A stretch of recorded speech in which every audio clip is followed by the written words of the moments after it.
حضرت سلمان فارسی گئے حضرت ابو درداء کے گھر، تو دیکھا کہ حضرت ابو درداء کی بیوی وہ عام سے کپڑوں میں تھی. تو انہوں نے کہا کہ میری بہن یہ کیا ماجرا، میلے کچیلے واجبی سے کپڑے. تو کہا کہ تمہارے بھائی کو دنیا کے ساتھ کوئی رغبت نہیں ہے، عورت آراستہ ہو.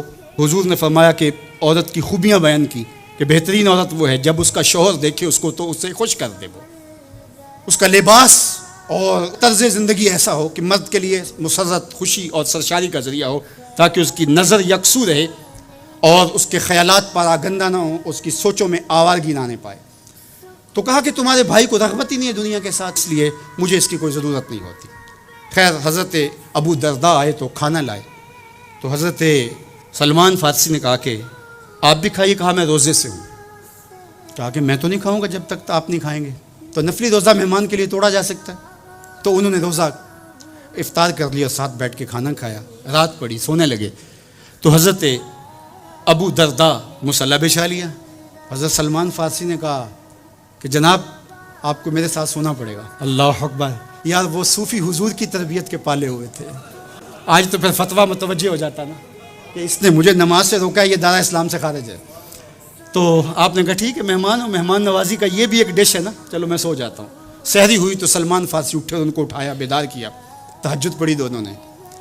اور پھر حضرت سلمان فارسی نے کہا کہ تمہارا میں نے عمل دیکھا، تمہاری بیوی کے کپڑے میلے کچیلے تھے، تم نے روزہ رکھا ہوا تھا اور رات تم قیام کرتے ہو.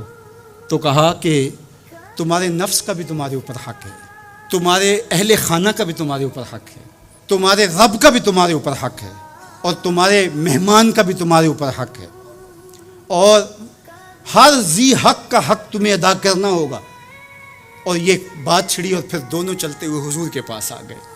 کیسے وہ لمحے تھے! آج تو کوئی مسئلہ ہو تو کوئی ملتا ہی نہیں ہے. درد ہو تو سنائیں کس کو، زخم ہو تو دکھائیں کس کو، کہانی ہو تو کہیں کس سے، دکھڑے ہوں کس کی دہلیز پہ رکھیں، کس کے کندھے پہ سر رکھ کے روئیں، کوئی رہا ہی نہیں ہے. تو وہ اٹھے اور حضور کے پاس آئے اور حضرت سلمان نے اپنی کہانی سنائی اور ابو درداء نے اپنی بات کہی. تو میرے حضور نے کیا کہا سنو. کہا میرے سلمان نے سچ کہا ہے. تو ہمارا دین ہمیں یہ کہتا ہے کہ تمہاری زندگیاں خوبصورت ہو، رب کا حق بھی ادا کرو،